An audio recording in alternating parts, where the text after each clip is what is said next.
तो मैं अकबर के बारे में जो पढ़ाने जा रहा हूँ, इसमें मैं आपको यही बताना चाहूँगा कि इनके पिता हुमायूं अपने समय में विकास को प्राप्त करने वाले शेरशाह सूरी से 2 जंग में हार गए। वो 2 जंग थी 1539 चौसा बिहार में, और 1540 में बिलग्राम कन्नौज के पास हार जाने के बाद ये हिंदुस्तान की सरजमी छोड़कर भाग गए। मैं आपको ये भी बताना चाह रहा हूं कि ये देख बादशाह हुमायूं को बाबर ने बार बार समझाया था कि शेरशाह एक चालाक अफगान है, लेकिन हुमायूं अफीमची थे, इसलिए वो इन चीज़ों को बहुत समझ नहीं पाए। इन परिस्थितियों में उन्हें शेरशाह सूरी से हार कर विदेश भागना पड़ा। जिस समय ये भागकर अफगानिस्तान गए, उस समय अफगानिस्तान में इनके भाई हिंदाल ने इनको शरण दी। हिंदाल की धर्म बहन होती थी हमीदा बानो बेगम। हमीदा बानो बेगम के साथ हुमायूं ने विवाह कर लिया, जबकि उस समय उस कन्या की आयु 17 वर्ष थी। उस समय हुमायूं की आयु 35 साल थी। इसी वैवाहिक संबंध से अमरकोट के राणा बीरसाल के महल में अकबर का जन्म हुआ। अकबर के बचपन का नाम जलालुद्दीन था। जलालुद्दीन मोहम्मद अकबर का जन्म 15 अक्टूबर 1542 में सिंध में स्थित अमरकोट के राणा बीरसाल के महल में हुआ। कहा जाता है इसमें हुमायूं के पास कुछ भी नहीं था। उन्होंने अपने सरदारों से कहा, मेरे सिपा सलारों, मेरे पास इसमें कुछ है तो नहीं? हाँ, एक कस्तूरी है मेरे पास, मैं उसे जलाकर आपको सुगंधित कर देता हूं। कस्तूरी जलाई गई। उसके सुगंध से खुश होकर सिपा सलारों ने कहा, जिस तरह ये कस्तूरी चारों तरफ सुगंध बिखेर रही, उसी तरह से शाहजादे का यश कीर्ति चारों दिशाओं में फैल जाए। ऐसा हुआ भी। ध्यान रहे, शेरशाह से हार कर भागे हुमायूं बचपन में ही अपने पुत्र को लाहौर और गजनी का सूबेदार बना चुके थे। यानी अकबर बचपन में ही प्रशासन का अनुभव प्राप्त कर चुके थे। ध्यान रहे, जिस समय शेरशाह सूरी की मृत्यु हो गई और उनके वंशज आपस में लड़ने लगे, हुमायूं को एक अवसर मिला। लेकिन ऐसे समय में एक घटना और घटी थी। जब हुमायूं निर्वासित होकर जीवन बिता रहे थे, उस समय उनके भाई कामरान से उनका अफगानिस्तान में युद्ध हो गया। कामरान के किले पर जिस समय हुमायूं की तोपें आग उगल रही थीं, उसी समय कामरान ने बालक अकबर को किले की दीवार पर लटका दिया। संजोग ही था, तोप का गोला मिस कर गया, अकबर की जान बच गई। इस तरह से अकबर का जीवन बचा। बाद में किला फतेह करने के बाद हुमायूं ने अकबर को अपने कब्जे में ले लिया। लंबे समय तक वो ईरान के शहंशाह के दरबार में शरण पाए रहे। वहीं पर उन्हें ख्वाजा अब्दुल समद और मीर सैयद अली नाम के 2 चित्रकार मिले। वहीं पर बैरम खान से हुमायूं की भेंट हुई। हुमायूं ने अपनी बहन का विवाह बैरम खान से कर दिया, जिनका नाम सलीमा बेगम था। ध्यान दीजिएगा, 1555 में हुमायूं के फिर आने का भारत में अवसर मिला। उन्होंने सरहिंद और मच्छीवाड़ा के युद्ध में अफगानों को परास्त कर, सिकंदर सूर को परास्त कर एक बार फिर भारत को फतेह कर लिया। और आगरा में अपनी ताजपोशी कराई। जिस समय दीन पनाह की सीढ़ियों से गिरकर बादशाह आजम हुमायूं की मृत्यु हुई, उस समय जलालुद्दीन मोहम्मद अकबर सिकंदर सूर से युद्ध कर रहे थे पंजाब में। उनके हुमायूं के मौत की खबर पाकर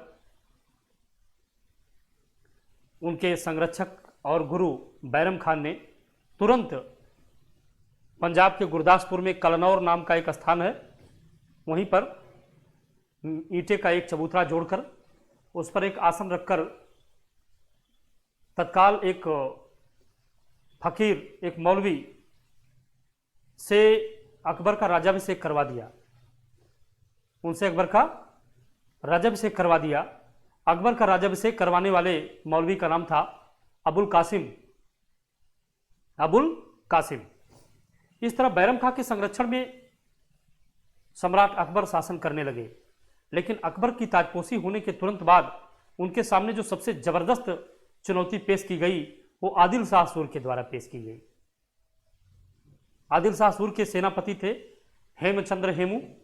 उन्होंने अभी अकबर दिल्ली तक पहुंचे उसके पहले दिल्ली पर अधिकार कर लिया और विक्रमादित्य की उपाधि धारण की। विक्रमादित्य की उपाधि धारण करने वाले हेमचंद्र हेमू 14वें विक्रम थे, लेकिन अंततः आगरा और दिल्ली पर अधिकार करने के लिए अकबर और हेमू के बीच जो युद्ध हुआ वह भी पानीपत में हुआ। 5 नवंबर 1556 में पानीपत का द्वितीय युद्ध हुआ। इस द्वितीय युद्ध में बैरम खान की आंखों में तीर लग जाने के कारण वह हाथी के हौदे से गिर पड़े। सेना अपने सेनापति को न जान करके भाग खड़ी हुई, उसमें भगदड़ मच गई, तमाम सैनिक मार डाले गए। घायल हेमचंद्र हेमू को अकबर के सामने पेश किया गया। अकबर ने उनकी हत्या करने से इनकार कर दिया, तो बैरम खान ने ही तलवार के एक वार से हेमचंद्र हेमू की हत्या कर दी। इस प्रकार इतिहासकार हेमचंद्र कानूनगो लिखते हैं कि ये अकबर की विजय महज एक संजोग था, जबकि हेमचंद्र हेमू की आंखों में तीर लगना एक दुर्घटना थी। इन कारणों से अकबर एक बार फिर शहंशाह हिंदुस्तान हो गए। अकबर की आगरा में ताजपोशी हुई और ये 1556 से 1560 तक बैरम खान के संरक्षण में रहे। आखिरकार बैरम खान से इनकी बनी नहीं और बैरम खान से कुछ खास मुद्दों को लेकर के अंततः झगड़ा हो गया और बैरम खान का भी पतन हो गया। तो शुरुआती जो हमने आपको पढ़ाया उसके बारे में हम आपको पहले लिख देते हैं, लिखकर बता देते हैं। नेक्स्ट उसके बाद बैरम खान का पतन, फिर पर्दा शासन, पेटीकोट रूल, इस सब के बारे में बताया जाएगा। फिर अकबर के सुधार के बारे में बताया जाएगा, क्योंकि ये एक बड़ा चैप्टर है और इंपॉर्टेंट चैप्टर है, इसलिए इसको आपको पूरा जो भी यथासंभव होगा बताया जाएगा। पहले हम आपके कमेंट को देख लेते हैं। संजोली चौरसिया खुश रहिए। Sandeep Pal ji good afternoon. मोहित Pal ji good afternoon. Yogendra Kumar ji good afternoon. Awanish पाल, शीतल कश्यप गुड आफ्टरनून। मनु जोशी जी खुश रहिए। तो संजोली चौरसिया जी, आपका एक क्वेश्चन है, इसके पहले मैं अवनीश पाल जी के पास थोड़ा पहुंचता हूं, देखूं क्या लिखे हैं वो। बैरम खान या हुमायूं की हेमू की आंख में लगा था तीर सर? नहीं, हेमू की आंख में तीर लगा था, बैरम खान की आंख में तीर नहीं लगा था। मैंने क्या बताया? बैरम खान के नेतृत्व में युद्ध लड़ा गया और अकबर की विजय हुई, तो यानी बैरम खान की विजय हुई। तीर हेमू के आंखों में लगा और वो हाथी के हौदे से गिर पड़े। ठीक, चलिए। संजोली चौरसिया जी कह रही हैं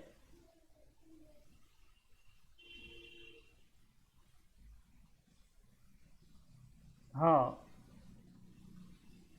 हुमायूं के भाई की बहन, इनकी भी बहन हुई, तो क्या ये अपनी बहन से शादी कर लिए? बेटे, ये धर्म बहन है, धर्म बहन है। धर्म बहन, उनके भाई की धर्म बहन थी, उनसे इन्होंने विवाह किया था हमीदा बानो बेगम से। वैसे इस्लामिक लोगों में निकट संबंधों में विवाह हो जाते हैं, जो कि हर तरह से अवैज्ञानिक है, लेकिन अब उन लोगों में ये प्रथा है ना। आगे आपको हम बताएंगे कि हुमायूं की बहन थी सलीमा बेगम। ये सलीमा बेगम अकबर के गुरु और संरक्षक बैरम खान की पत्नी थी, और उनके मरने के बाद आप देखेंगे कि अकबर ने सलीमा बेगम से विवाह कर लिया। तो किससे विवाह किया? अपने पिता की बहन से ही ना। जी हाँ, तो इन लोगों में अपने बहनों, अन्य संबंधियों से भी विवाह हो जाते हैं। ऐसा मैंने कुछ मुस्लिम मित्रों से सुना है कि वो केवल दूध का बराव होता है, ऐसा ही कुछ है, जिसको बहुत ज़्यादा मैं उसके बारे में जानता नहीं, लेकिन जहाँ तक मैं समझता हूँ दूध का बराव है, बस इतना ही। और बताइए, और क्या है भाई? कुछ और भी है? अच्छा, आपने बैरम खान बताया था सर? हाँ हाँ, बैरम खान तो हमने बताया। तो अवनीश पाल जी, आप पूछना क्या चाहते हैं? अच्छा अच्छा, हो सकता है हमारे मुंह से बैरम खान की आंखों में तीर लगा निकल गया हो। Then I am sorry. Hemu की आंखों में तीर लगा, बैरम खान की सेना जीती। बैरम खान अकबर की तरफ से लड़ रहे थे, उनके सेनापति थे। ठीक है, ओके। चलिए हम लोग लिख लेते हैं कि अब यह क्या है। हमने देखा है, यहाँ लिखा है अकबर, यही ना। तो इनको हम लोग स्केच करते हुए चलते हैं। जन्म, इनका जन्म कब हुआ था? अक्टूबर 1542 में। स्थान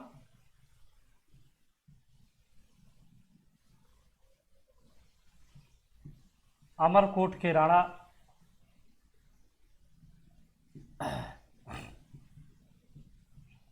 राजा वीर साल के महल में।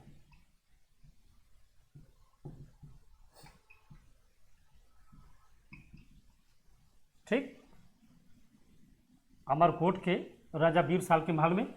ये अमरकोट सिंध में है, एक रियासत होती थी, उन्हीं के महल में, राजा वीर साल के महल में इनका जन्म हुआ था। इनके पिता हुमायूं थे।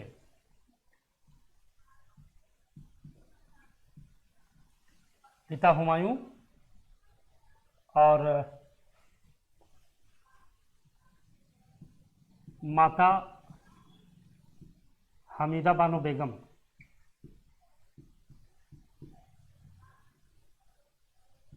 हमीदा बानो बेगम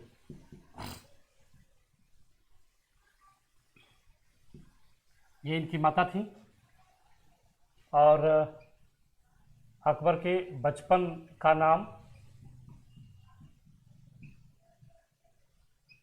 जलालुद्दीन।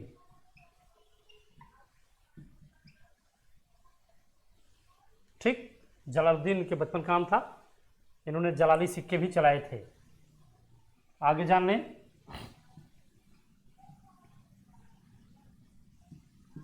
अकबर के संरक्षक एवं गुरु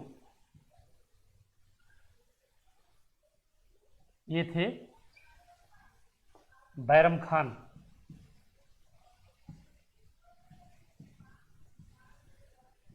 ये इनके संरक्षक एवं गुरु, सेनापति, सब कुछ थे। ठीक,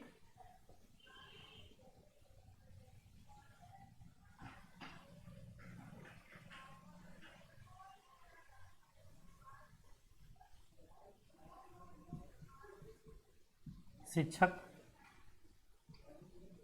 यार लतीफ़,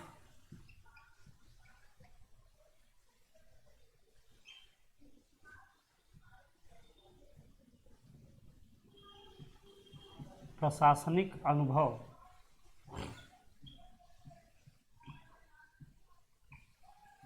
प्रशासनिक अनुभव इनका क्या था? गजनी और लाहौर के सूबेदार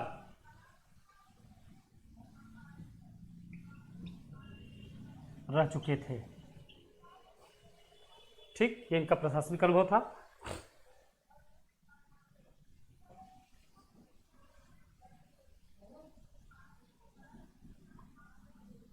राज्याभिषेक, तो इनका राज्याभिषेक हुआ पंजाब के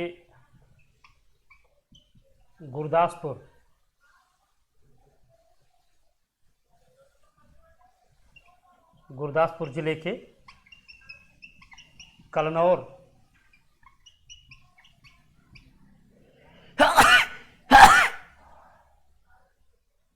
नामक स्थान पर इनका राज्याभिषेक हुआ था।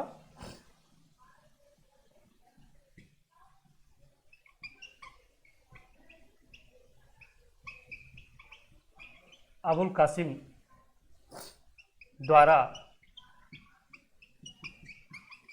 बैरम खां की देखरेख में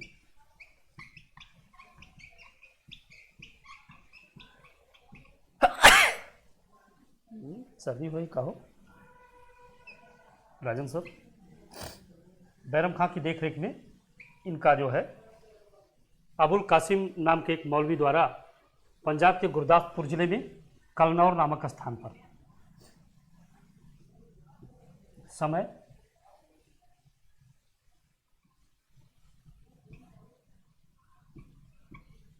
1555 ईस्वी में। ठीक, आगे देख लीजिए। इसके साथ साथ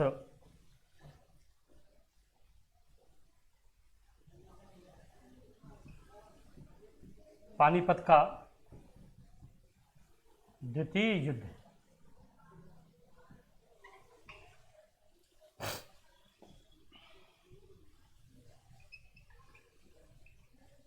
पाँच नवंबर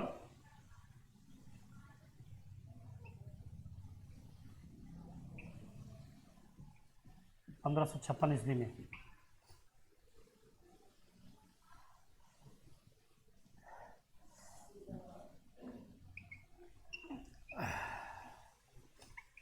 आदिल शाह सूर के सेनापति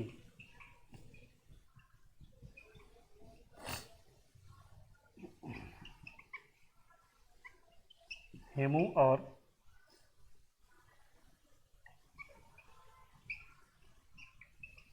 अकबर के सेनापति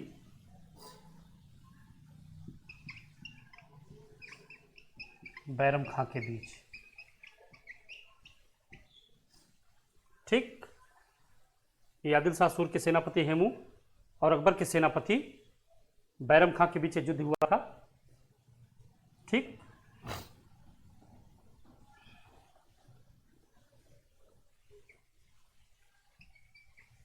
युद्ध का परिणाम ये रहा, हेमू की आंखों में तीर लग जाने से घायल हेमू को बैरम खां ने मार डाला।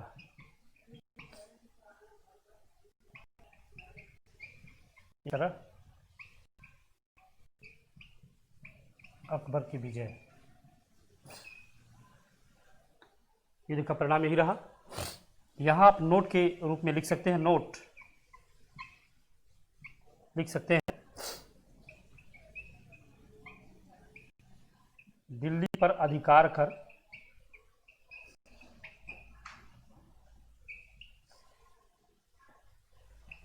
हेमू ने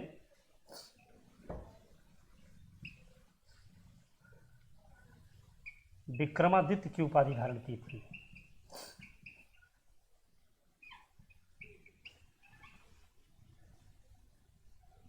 उपाधि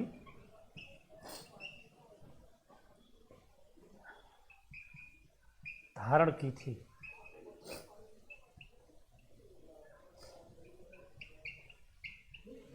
ऐसा करने वाला वह 14वां व्यक्ति था।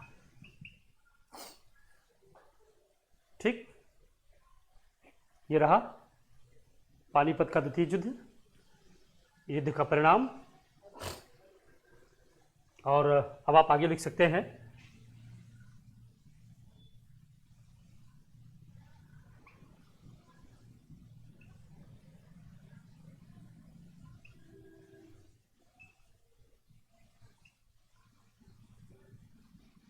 अकबर के प्रथम वकील बैरम खां।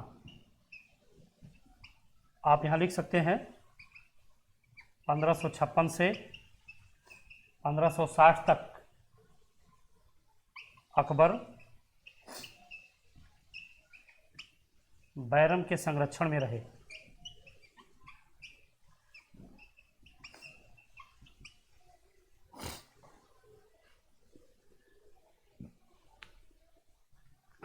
बैरम 1556 से 1560 तक बैरम के संरक्षण में रहे अकबर। अकबर ने जीत हासिल करने के बाद बैरम खां को अपना वकील बना लिया। ये बैरम जो है वकील बनने वाले अकबर के प्रथम वजीर या वकील थे। जो वजीर यानी प्रधानमंत्री होते हैं, मुगलों में उसे वकील कहा जाता था। ठीक, ये रहे। उसके बाद फिर बैरम खान का पतन हो गया। जान लीजिए, आप लिख सकते हैं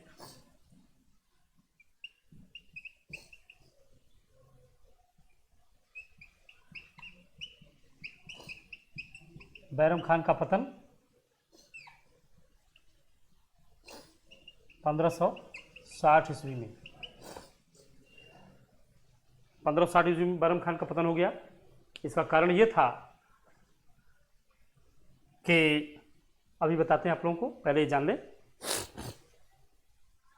बैरम खान से अकबर से धीरे धीरे अकबर के युवावस्था होने पर मतभेद होने लगा।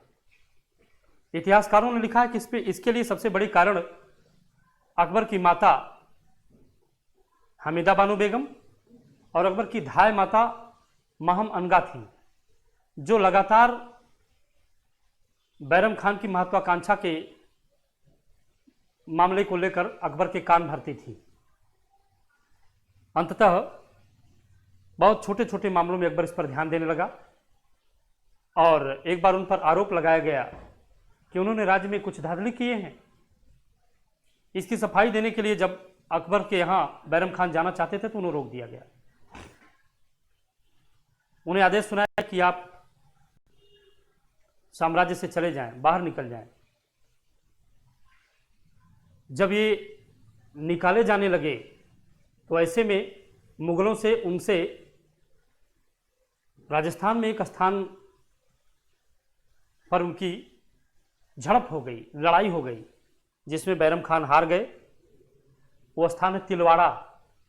तिलवाड़ा राजस्थान में एक स्थान है, वहीं पर बैरम खान से मुगलों से झड़प हो गई। गिरफ्तार कर बैरम खान मुगल दरबार में पेश किए गए। अकबर ने उनके सामने 3 शर्तें रखी कि या तो आप राजनीति से संन्यास ले लें, या तो आपको मालवा में कोई एक जागीरदार बना दिया जाए, या आप राजनीति से संन्यास लेकर मक्का मदीना की यात्रा करें। बैरम खान ने तीसरा मक्का मदीना की यात्रा के मामले को स्वीकार कर लिया। जिस समय बैरम खान मक्का मदीना की यात्रा पर थे, उस समय उनकी मुलाकात एक अफगान दल से हो गई। इस अफगान दल का मुखिया होता था मुबारक खान। बैरम खान ने मुबारक खान के पिता की बड़ी नृशंस हत्या मछीवाड़ा के युद्ध के दौरान किया था। मैंने आपको शायद बताया होगा कि सरहिंद और मछीवाड़ा के युद्ध जीत लेने के बाद हुमायूं फिर शहंशाह हिंदुस्तान हो गए। ये मैं बता चुका हूं। उसी मछीवाड़ा की लड़ाई में बैरम खान ने मुबारक खान के पिता की बड़ी नृशंस हत्या की थी। और बालक मुबारक खां को ये याद था और अब कुछ सयाह हो गया था। उसने इनको घेर लिया। इन्होंने कहा मुझे राजनीति से कोई मतलब नहीं, मैं मक्का मदीना जा रहा हूँ। लेकिन मुबारक खान ने एक नहीं सुनी और बैरम खान का सर कलम कर दिया। बड़ी विषम स्थिति में बैरम खान का परिवार दिल्ली आगरा लाया गया।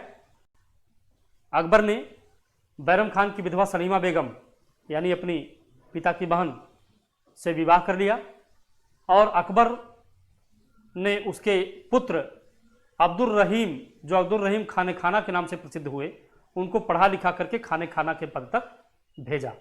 इस तरह से अब्दुल रहीम साम्राज्य में एक अच्छा पद पा गए, लेकिन बैरम खान की सत्ता का अंत हो गया। 60 से 62 तक अकबर पर्दा शासन यानी महम अनगा के संरक्षण में रहे। ठीक, यही आपसे मुझे बताना है। बैरम खान का पतन 1560 में।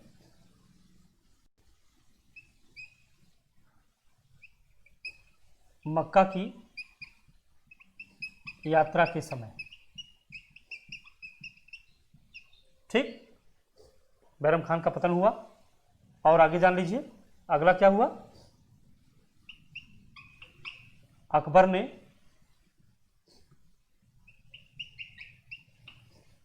बैरम की विधवा सलीमा बेगम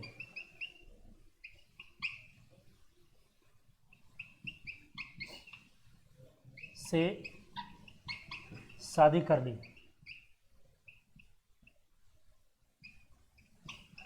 और बैरम के पुत्र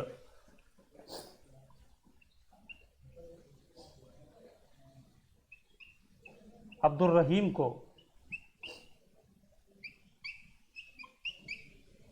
खाने खाना के पद तक भेजा।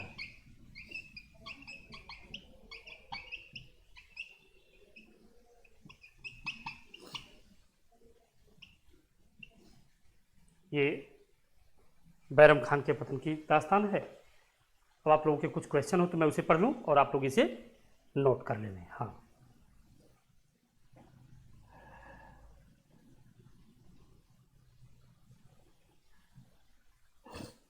हाँ सर, हुमायूं की फिर से अगर ताजपोशी हुई 1555 मैंने बताया। ठीक है संजोली, हुमायूं की फिर से ताजपोशी 1555 में हुई आगरा में, 1553 में नहीं।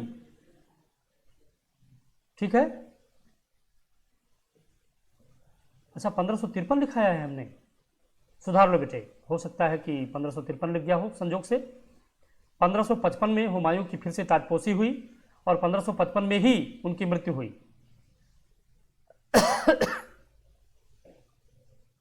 जोशी जी आप ठीक समझते हैं, ठंडी तो लग गई है, इसीलिए एक आध बार क्लास में और एक आध बार जो है देखिए यहाँ एक दो बार छींक आ गई और जल्दी जल्दी आते में जरूर ऐसा हुआ है, ठंडा लगा है। हाँ शीतल कश्यप आप कह रही हैं प्रधानमंत्री को वजीर भी मुगलों के टाइम पर ही कहते थे या किसी और के टाइम पर? नहीं, मैंने बताया प्रधानमंत्री यानी वजीर को मुगलों के समय वकील कहा जाता था। ठीक है, हो गया। प्रधानमंत्री यानी वजीर, वजीर जो है ये सल्तनत के समय कहे जाते थे प्रधानमंत्री। प्रधानमंत्री हिंदुओं सनातनी राजाओं के समय उनको सल्तनत काल में वजीर कहा जाता था, मुगलों के काल में इसी वजीर को वकील कहा जाता था। ठीक, और शीतल कश्यप ये कह रहे हैं कि जागीर और सूबा में अंतर बता दीजिए। हाँ, सूबे के अंतर्गत जागीर होती थी। सूबा मतलब जैसे आज तक का स्टेट, आजकल के जो स्टेट हैं वो जागीर हैं, तो सॉरी वो सूबा हैं। उनको सूबा, तराफ, इक्ता, वली ये सब कहा जाता था। आजकल के जो स्टेट हैं, राज्य हैं, इन राज्यों को मुगल काल में या उसके पहले इक्ता, वली, मुक्ता, सूबा, और इनके मालिक को सूबेदार कहा जाता था या इक्तेदार कहा जाता था। इनके अंतर्गत किसी को कोई छोटी मोटी भूखंड आवंटित किए जाते थे, किलोमीटर, 2 किलोमीटर, 4 किलोमीटर के, या 2, 4, 10, 20, 25 मीटर के भी हो सकते थे, उसे जागीर कहा जाता था। जागीर यानी जमींदारी। ठीक है, जागीर जमींदारी में थोड़ा ही अंतर है। जागीर में परिवर्तन भी हो सकता था मुगलों के समय, और जमींदारी अंग्रेजों के समय आती है। जमींदार अपने जमींदारी के वंशानुगत प्रधान थे। बस इतना ही, और कुछ नहीं। तो ये आप लोगों ने नोट कर लिया है? अगर नोट कर लिया है तो फिर मिटाएं। आई थिंक आपने नोट कर लिया होगा। तो फिर हम लोग अब इसके आगे चलते हैं। पर्दा शासन को भी देख लिया जाए, फिर अकबर के सुधार के बारे में चर्चा कर लिया जाए। ओके, चलिए ठीक है,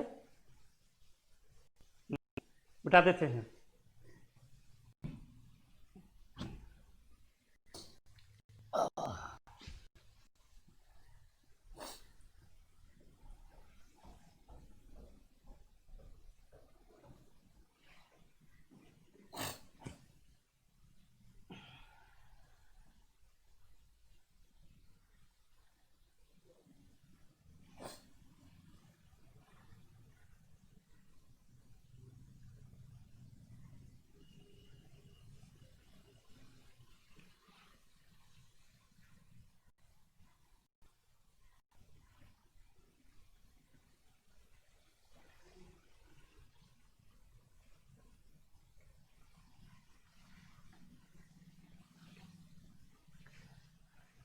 अब चलिए हम लोग देख लेते हैं।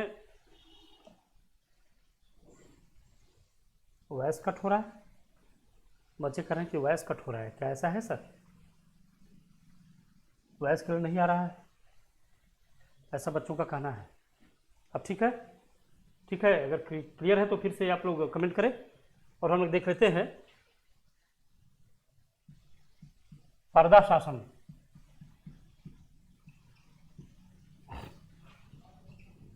(1560 से 1562 तक पर्दा शासन चला। इसकी प्रधान थी अकबर की धाय मां माहम अनगा।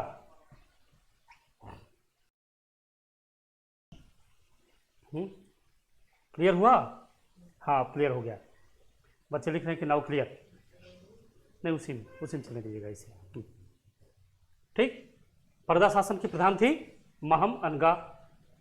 ओके, ध्यान दीजिए, पर्दा शासन को इंग्लिश में पेटीकोट रूल भी कहा जाता है। पेटीकोट रूल यानी इस समय अकबर अपने धाय मां के पूरी तरह से संरक्षण में थे। ऐसे समय ये धाय मां के संरक्षण में थे, और लेकिन इससे मुक्ति इनको मिली 1562 में। और इसलिए क्योंकि धाय मां की पुत्री जीजी अनगा इसकी सदस्य थी। जीजी अनगा, ठीक। और अकबर के धाय भाई होते थे आदम खान। ये अकबर के धाय भाई थे, ध्यान रहे। आदम खान बड़े चरित्र भ्रष्ट व्यक्ति थे।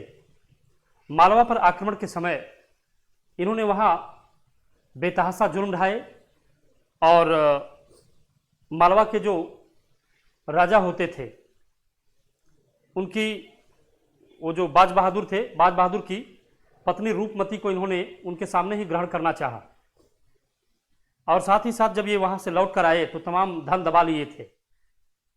इस बात को जो बताया अकबर से, उसका आदम खान ने कत्ल कर दिया। इस कारण अकबर से इनकी हल्की सी भिड़ंत हुई। अकबर के एक ही घूसे पर ये बेहोश होकर गिर पड़े। हाथ पांव बंधवाकर अकबर ने आगरा के किले से इन्हें 2 बार नीचे फेंकवा दिया। 2 बार फेंके गए तीसरी बार फेंके जाने पर इन मृत्यु को प्राप्त हो गए।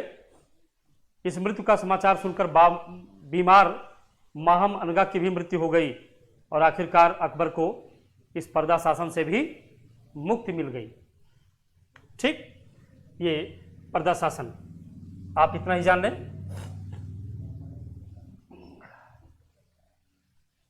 पर्दा शासन से मुक्ति मिली कब? 1562 में। कारण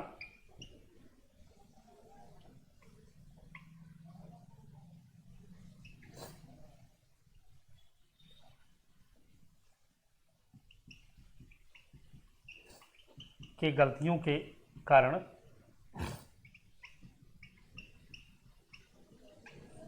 अकबर ने उसे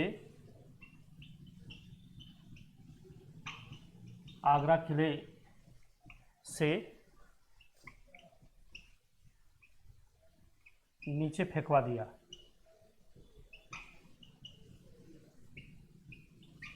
जिससे वह मर गया तथा यह संदेश सुनकर पाकर माहम की भी मृत्यु हो गई।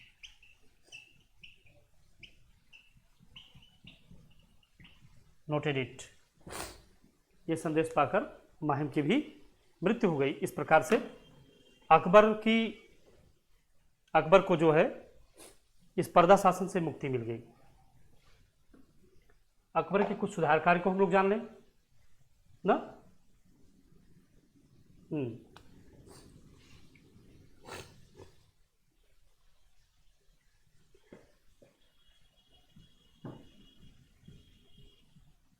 अकबर के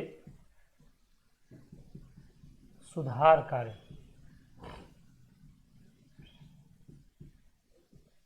इतना ही जान लें।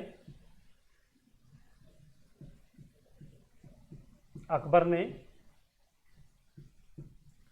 1562 में दास प्रथा को समाप्त किया।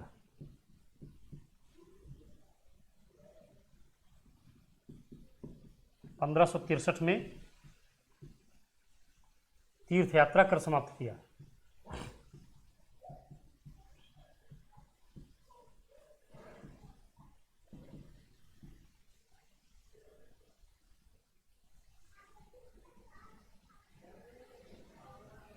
पंद्रह सौ 64 में जजिया कर समाप्त किया।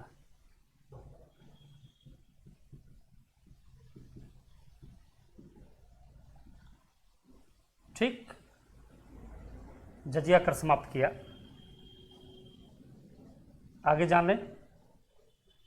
अकबर ने सुलहकुल की नीति अपनाई, राजपूतों से, अन्य सभी लोगों से मेल मिलाप की नीति अपनाई और इस तरह से अकबर के बारे में बताया जाता है उसने इबादत खाने का निर्माण किया। 1575 में इबादत खाने का निर्माण किया जहां दार्शनिक चर्चा होती थी। ठीक है, 1575 में इबादत खाने का निर्माण।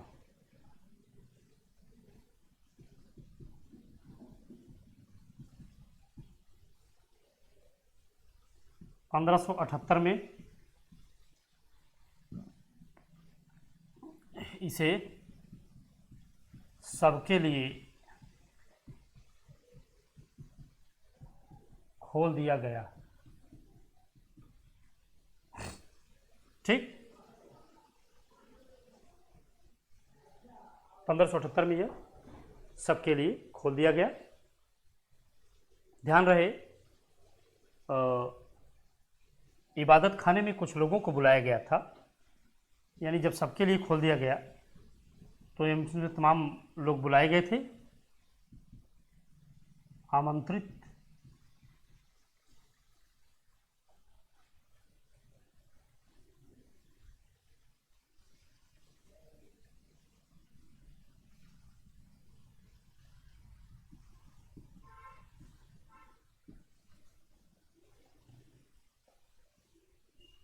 देखिए, हिंदू धर्म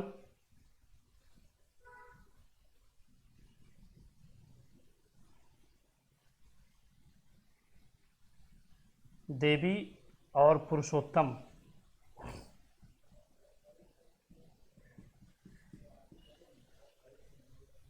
देवी और पुरुषोत्तम हिंदू धर्म से बुलाए गए।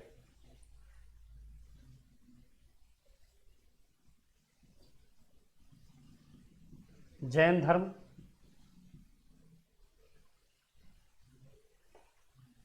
इनसे हरविजय सूरी,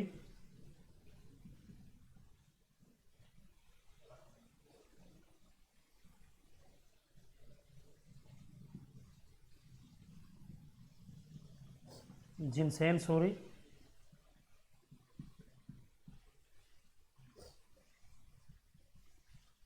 सिद्धचंद सूरी,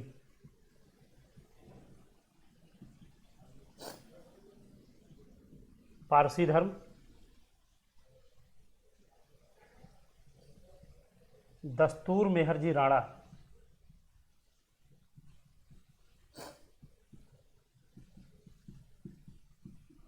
दस्तूर मेहरजी राणा पारसी धर्म से आए थे।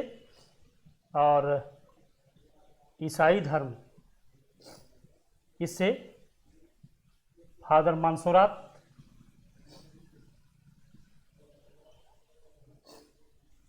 और एकाविवा,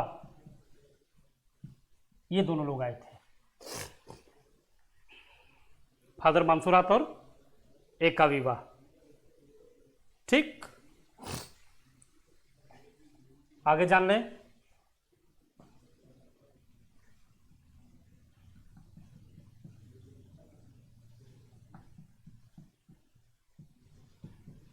पंद्रह सौ 1979 में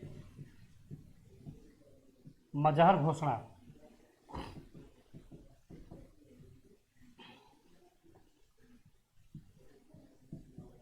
इसके द्वारा अकबर ने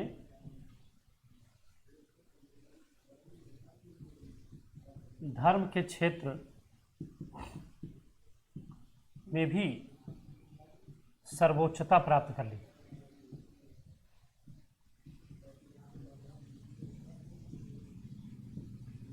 ठीक, वुल्जे हेग ने इसे अचूक घोषणा पत्र कहा।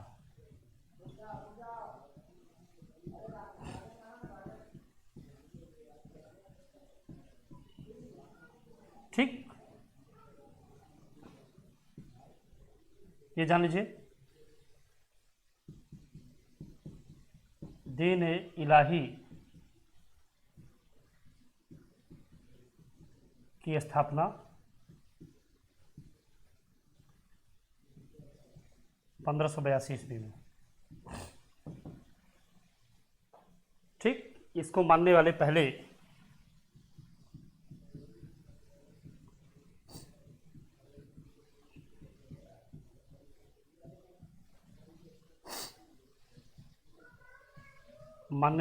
व्यक्ति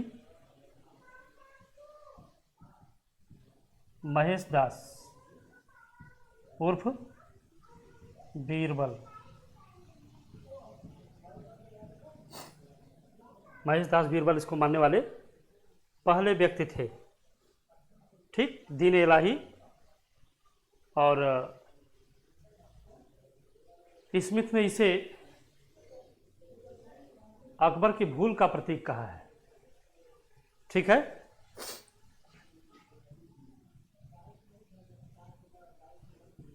ने इसे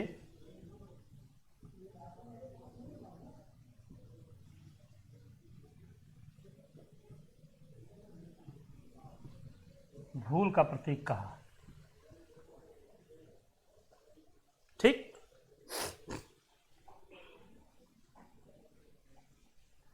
नोटेड।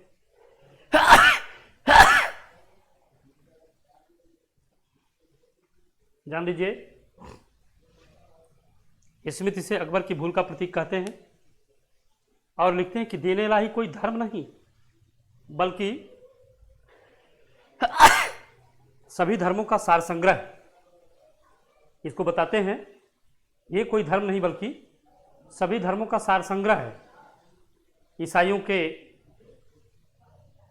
बाइबल, ब्राह्मणों के धर्म ग्रंथ, पारसियों के जैन अवेस्ता, इन सब में जो अच्छी अच्छी बातें थी उसको लेकर के दीन इलाही बनाया गया, ऐसा स्मिथ का कहना है। ठीक। एक चीज और जान लीजिए, अकबर की राजपूत नीति की चर्चा होती है। अकबर की राजपूत नीति,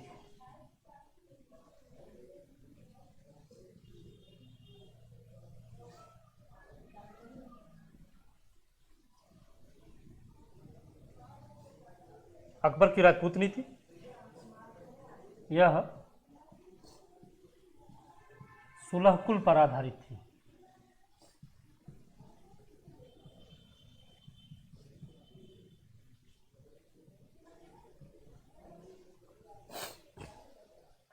ये राजपूत नीति सुलह कुल पर आधारित थी। इसका मतलब ये हुआ कि नहीं बेटा, आप, मैं इससे बिल्कुल निश्चिंत हूँ, मुझे कोल्ड नहीं हो गया है। थोड़ा छींक जरूर आ जा रही है, लेकिन मैं संदीप पाल कर रहे हैं कि सर अब चाय पी लीजिए। नहीं, ठीक ही है, बस थोड़ी देर में चाय पी लेते हैं, इसको ख़त्म कर लिया जाए तो चाय पी लेते हैं। बट मैं बिल्कुल स्वस्थ महसूस कर रहा हूँ, कोई मुझे समस्या नहीं लग रही। कोल्ड नहीं हुआ है, ज़रूर छींक आ जा रही, कुछ ऐसा थोड़ी बहुत महसूस भी हो रहा है, लेकिन अभी मैं नहीं कह सकता कि मुझे सर्दी हो गई या कुछ। हाँ हाँ। नहीं तो लोग कहते हैं कोरोना हो गया है।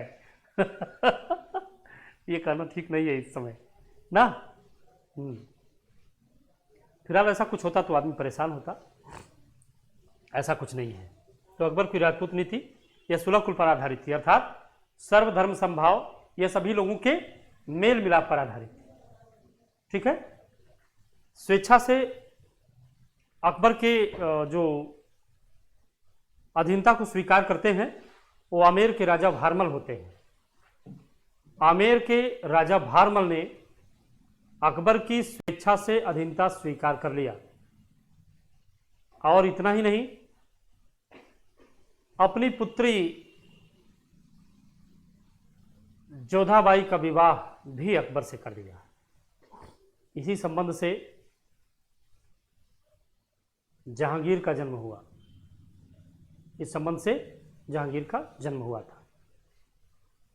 इसी तरह से इस सुलह कुल की नीति के द्वारा अंततः राजपूतों को अकबर अपनी तरफ लेने में कामयाब रहे, लेकिन उनकी विजय नीति जब हम देखते हैं तो विजय नीति के कोशिश में एकमात्र राज्य मेवाड़ या चित्तौड़, जिसके राणा प्रताप दमखम लगाकर उनके सामने खड़े रहते हैं, और ये लड़ाई लंबी चलती है। अकबर के शासनकाल में लगभग संपूर्ण राजपूताना और संपूर्ण भारतवर्ष उनके सामने खेत रहा है, लेकिन राणा प्रताप उसके जीवन काल भर उसकी युद्ध लड़ते हुए जो है वो कभी उनकी अधीनता स्वीकार नहीं करते। तो आप इसे नोट कर लीजिए।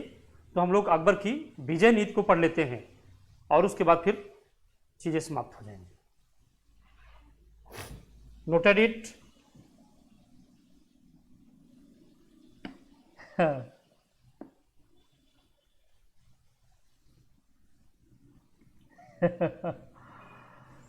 कोल्ड हो गया। बेटे आजकल कोल्ड हो जाने को लोग कोरोना कह दे रहे हैं, इसीलिए ऐसा जो है इस समय, हाँ 19 पाल ठीक ही कह रहे हैं, गो कोरोना गो, तो ठीक ही कह रहे हैं आप, कोरोना जा चुका है। वॉइस कट हो रही है, थोड़ा सा देख लीजिए आप लोग। मैडम वॉइस बच्चे बता रहे हैं कट हो रही है, बच्चे नोट कर लिए हैं, मैं इसे मिटा देता हूं। ठीक।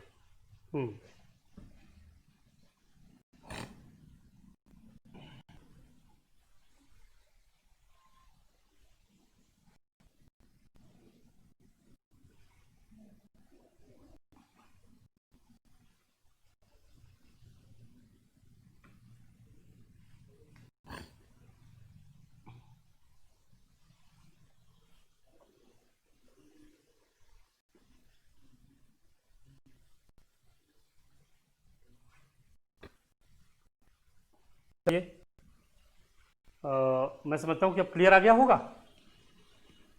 हम्म। Okay, thank you Sanjauli.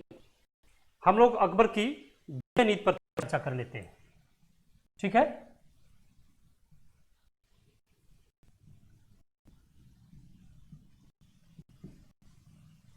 Akbar की विजय नीति जानिए। इसके तहत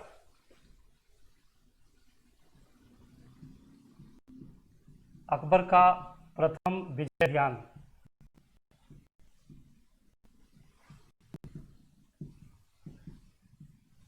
अभियान 1561 ईस्वी में शुरू हुआ तथा इस समय मालवा पर आक्रमण किया गया।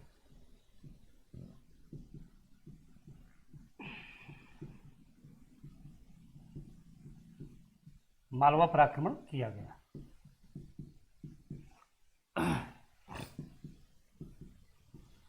मालवा के राजा बाज बहादुर थे,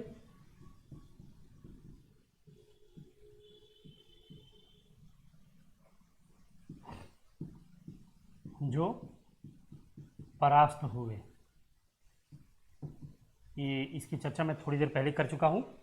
ये वही बाज बहादुर हैं जो कि अच्छे गायक भी थे। अकबर के दरबार में तानसेन में तो नहीं, लेकिन हाँ एक अच्छे गायक थे बाज बहादुर। और यही बाज बहादुर हैं, जब आक्रमण हुआ इन पर तो इनकी पत्नी रूपमती को अपने कब्जे में ले लेना चाहते थे अकबर के धाए भाई आदम खान, जिसकी शिकायत की गई। आखिरकार उस महिला ने आत्महत्या कर लिया जहर खाकर, और जिसकी शिकायत अकबर से की गई। और भी तमाम मामले सामने आए, जिसके कारण अकबर ने हाथ पैर बांधकर आदम खान को बाहर फेंक दिया किले से, और वो उनकी मृत्यु हो गई। ठीक है। अकबर के विजय अभियान में 1561 ईस्वी में जो शुरू हुआ, इस पर मालवा पर आक्रमण किया गया और मालवा के बाद बहादुर परास्त हो गए। ओके, ये अकबर का प्रथम विजय अभियान था। ठीक, जान रहे कि अकबर के सबसे अधिक वो जो किया जाता है, अकबर ने चित्तौड़ के राणा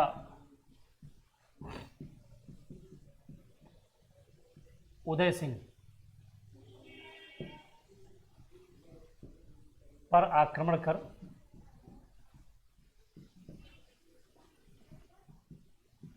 किले में शरण लिए लगभग 40,000 लोगों को मौत के घाट उतार दिया।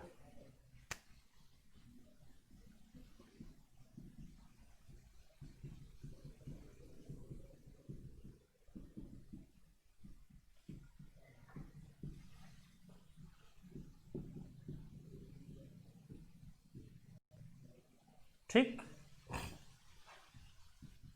इस समय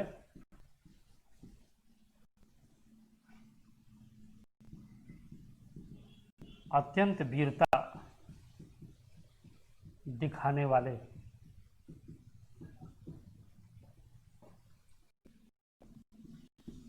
जयमल और फत्ता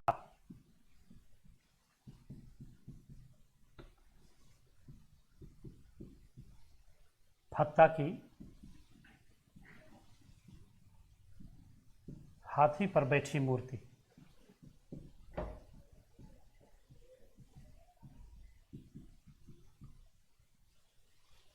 विराजमान मूर्ति को अकबर ने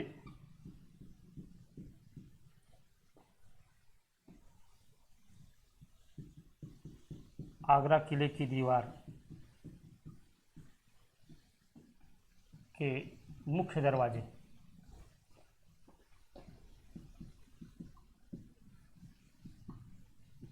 पर लगवाया, जबकि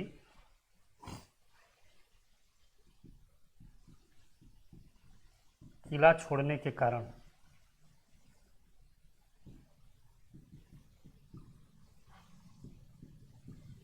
उदय सिंह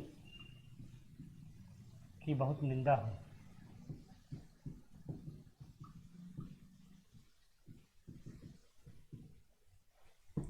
ठीक, ये अकबर का विजय अभियान है जो आपको पढ़ाया जा रहा है इस समय।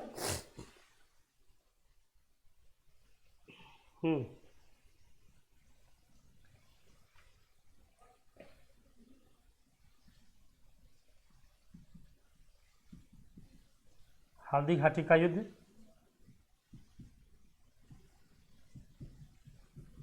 1576।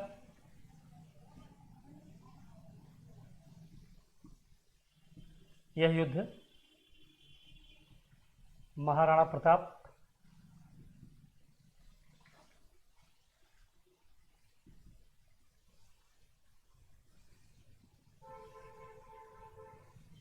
और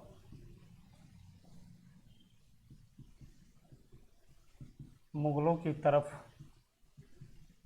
से सेनापति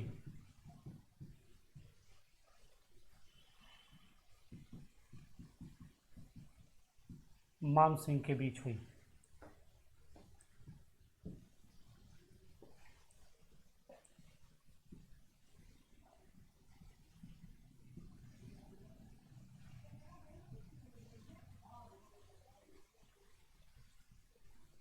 इस युद्ध में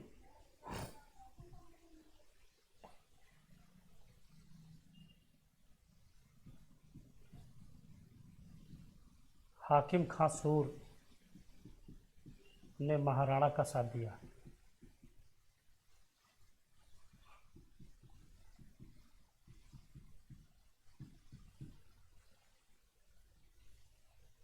महाराणा का साथ दिया था।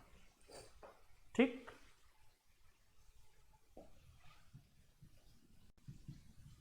यद्यपि राणा युद्ध हार गए, किंतु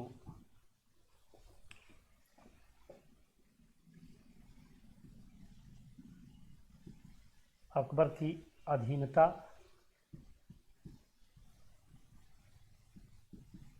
स्वीकार नहीं की।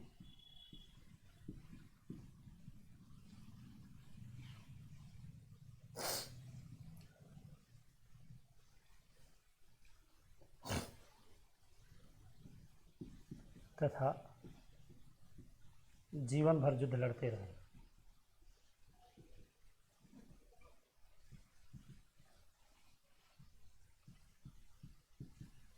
अपने राज्य का 70% भूभाग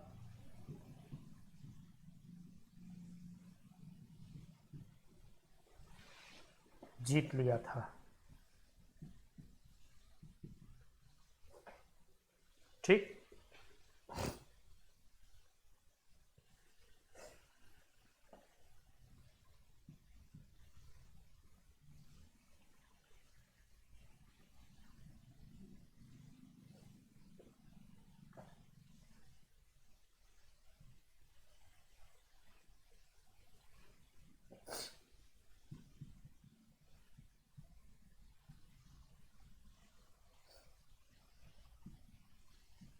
दक्षिण विजय अभियान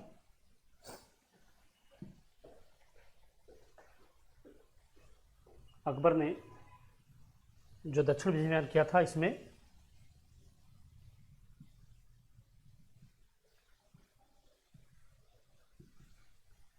विजित पहला राज्य खानदेश,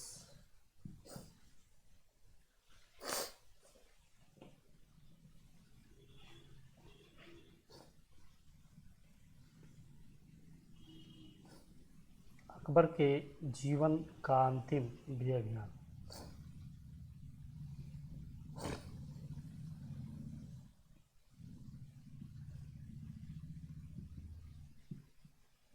अभियान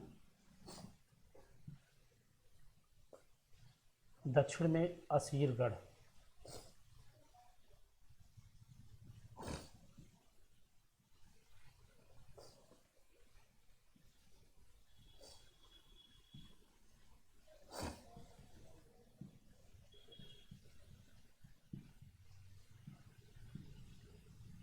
उसमें भी जीत दर्ज हुई। ठीक, ध्यान रहे अकबर ने एक राजधानी अपनी नई बनाई थी, फतेहपुर सीकरी। ठीक, यहां आप लिख सकते हैं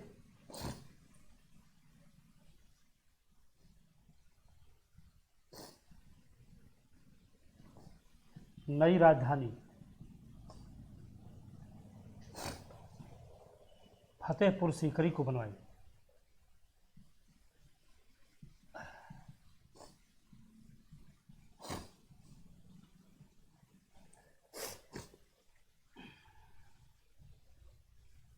तथा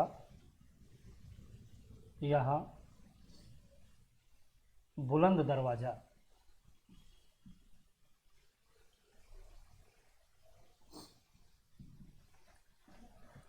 का निर्माण गुजरात विजय के उपलक्ष्य में कराया।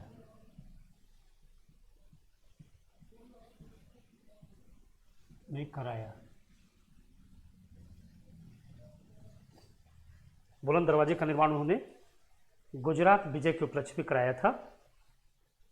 ध्यान दीजिएगा 1605 में अकबर की संग्रहणी रोग से मृत्यु हो गई। 1605 में अकबर की संग्रहणी रोग से मृत्यु हो गई और इन परिस्थितियों में अकबर को उनके मर जाने के बाद सिकंदरा में ले जाकर दफना दिया गया। ये सिकंदरा भी फतेहपुर सीकरी के पास ही है। ठीक, तो यहां आप लिख सकते हैं 1605 में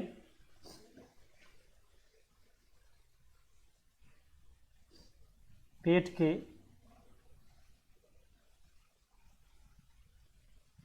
रोग से अकबर की मृत्यु हो गई।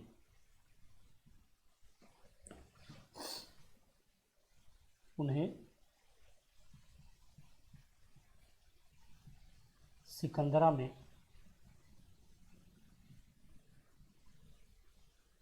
दफना दिया गया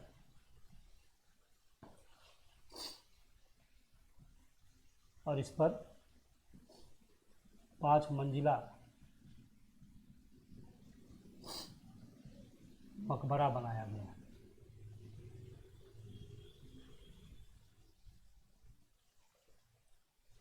प्लीज नोट इट, इसे नोट कर लीजिए आप लोग। बहस कट हो रही है।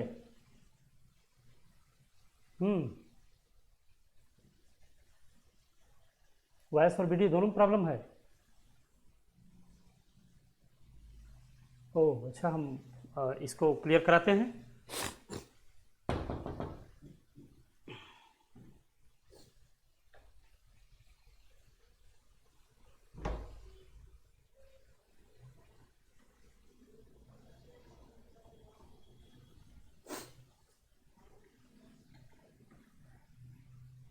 मैडम वॉइस और इसमें बच्चे बता रहे हैं कि कुछ गड़बड़ी हो रही। अब सही है, अब सही है, रुक जाइए। लास्ट लाइन में बता दे रहा हूं। लास्ट लाइन में हमने लिखा, ये अकबर की दक्षिण विजय वगैरह तो दिख रही है ना। अच्छा, अकबर ने नई राजधानी फतेहपुर सीकरी को बनाई तथा यहां पर बुलंद दरवाजे का निर्माण कराया। हाँ, ये बुलंद दरवाजा गुजरात विजय के उपलक्ष्य में बनवाया गया था। अंतिम लाइन में होगा 1605 में पेट के रोग से या जलोदर रोग से अकबर की मृत्यु हो गई। उन्हें सिकंदरा में दफना दिया गया और इस पर एक 5 मंजिला मकबरा बनवाया गया। उन्हें सिकंदरा में दफना दिया गया और उस पर एक 5 मंजिला मकबरा बनवाया गया। ठीक, संजोली लास्ट में लिखा है 1605 में पेट के रोग से अकबर की मृत्यु हो गई। उन्हें सिकंदरा में दफना दिया गया और इस पर 5 मंजिला मकबरा बनवाया गया। ओके,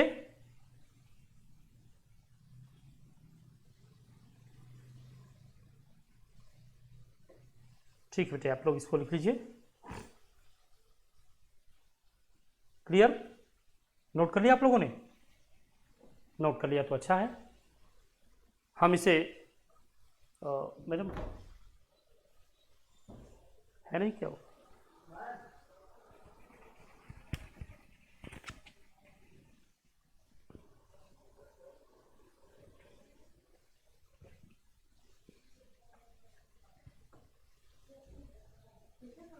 नहीं प्रॉब्लम नहीं हो रही, इसको थोड़ा कट कर दीजिए यार, रुक जाइए, यही ख़त्म कर दे क्या आज?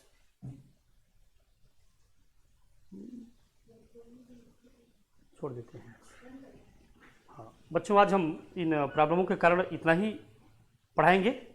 नेक्स्ट हम आपको जहांगीर, शाहजहां और औरंगजेब इनको पढ़ाएंगे।